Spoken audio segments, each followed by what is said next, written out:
Genesis 21. And the Lord visited Sarah as he had said, and the Lord did for Sarah as he had spoken. For Sarah conceived and bore Abram a son in his old age, at the set time of which God had spoken to them. And Abram called the name of his son who was born to him, whom Sarah bore to him, Isaac. Then Abram circumcised his son Isaac when he was 8 days old, as God had commanded him. So it's interesting that Isaac's the only son, or the first son, that's circumcised on the 8th day. Remember, Abram was old, Ishmael was old, all his servants, and now this is the covenant taken into effect that God made with the land and with the children to be circumcised. Verse 5, Now Abram was 100 years old when his son Isaac was born to him. And Sarah said, God has made me laugh, and all who hear will laugh with me. So the name Isaac, I think, means laughter. Verse 7, she also said, Who would have said to Abram that Sarah would nurse children? Yeah, for I have borne him a son in his old age. So the child grew and was weaned, and Abram made a great feast on the same day that Isaac was weaned. And Sarah saw the son of Hagar the Egyptian, so that's Ishmael, whom she had borne to Abram, scoffing. Therefore she said to Abram, Cast out this bondwoman and her son, for the son of this bondwoman shall not be heir with my son, namely with Isaac. And the matter was very displeasing in Abram's sight because of his son. Obviously, he loved Ishmael. But God said to Abram, Do not let it be displeasing in your sight because of the lad, or because of your bondwoman. So not because of Ishmael and not because of Hagar. Whatever Sarah has said to you, listen to her voice. For in Isaac your seed shall be called. So remember, God is now saying, yes, you've got a son of the flesh, but I'm busy with a bigger and a greater purpose. For God so loved the world that he sent his only son. And now he's weaving that lineage for Yeshua, Jesus Christ, to be born. For in Isaac your seed shall be called. So again he said, in Isaac your seed, in Abram your seed, in Isaac your seed, and he'll say the same to Jacob.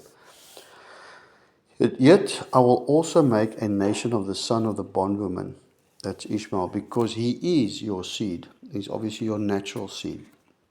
So Abram rose early in the morning and took bread and a skin of water, and putting it on her shoulder, he gave it and the boy to Hagar, and sent her away.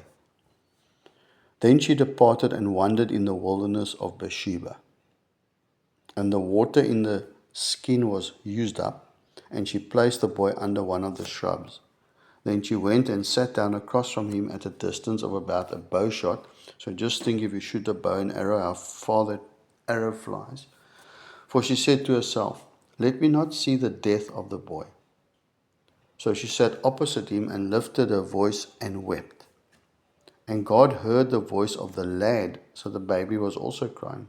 The young man was also crying. Ishmael was maybe 14 now, 15. Then the angel of the Lord called to Hagar out of heaven and said to her, What ails you, Hagar? Fear not, for God has heard the voice of the lad where he is. Arise, lift up the lad and hold him with your hand, for I will make him a great nation. Verse 19, this must be a miracle. Then God opened her eyes, and she saw a well of water. And she went and filled the skin with water and gave the lad a drink. I mean, where was this well all the time that she was there crying, or in the wilderness, the desert? So God was with the lad, and he grew and dwelt in the wilderness and became an archer. Okay, so he could handle a bow and arrow, a hunter in other words, just as the Lord had predicted. Verse 21, he dwelt in the wilderness of Paran, and his mother took a wife for him from the land of Egypt. So his mother was Egyptian, and now he's got a wife that's Egyptian. And it came to pass at that time that Abimelech and Phicol, the commander of his army, spoke to Abram, saying, God is with you in all that you do. Now therefore swear to me by God that you will not deal falsely with me, with my offspring, or with my posterity, but that according to the kindness that I have done to you, you will do to me and to the land in which you have dwelt. Verse 24. And Abram said, I will swear. Then Abram rebuked Abimelech because of a well of water which Abimelech's servants had seized. And Abimelech said, I do not know who has done this thing. You did not tell me, nor have I heard of it until today. So Abram took sheep and oxen and gave them to Abimelech, and the two of them made a covenant. And Abram set 7 ewe lambs of the flock by themselves. Verse 29. Then Abimelech asked Abram, what is the meaning of these 7 ewe lambs which you have set by themselves? And he said, you will take these 7 ewe lambs from my hand, that they may be my witness that I have dug this well. So that's very clever, because a well will produce water for a long time, many, many years. But how long will 7 ewes last? But anyway, it's a sign of an agreement made. Verse 31. Therefore he called the place Beersheba, and literally that means well of the oath or well of the 7, because the two of them swore an oath there. Thus they made a covenant at Beersheba. So Abimelech rose with Phicol, the commander of his army, and they returned to the land of the Philistines.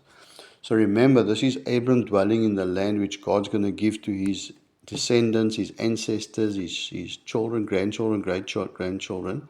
But at the moment, there were other people that were occupying those, and one of them was the Philistines. Verse 33. Then Abram planted a tamarisk tree in Beersheba, and there called on the name of the Lord, the everlasting God. So it's interesting that they would plant trees. Remember when we went to Israel, we also planted trees. So there's something about planting trees that is productive. It brings shade, and there's most probably many other meanings. So to end verse 34, and Abram stayed in the land of the Philistines many days.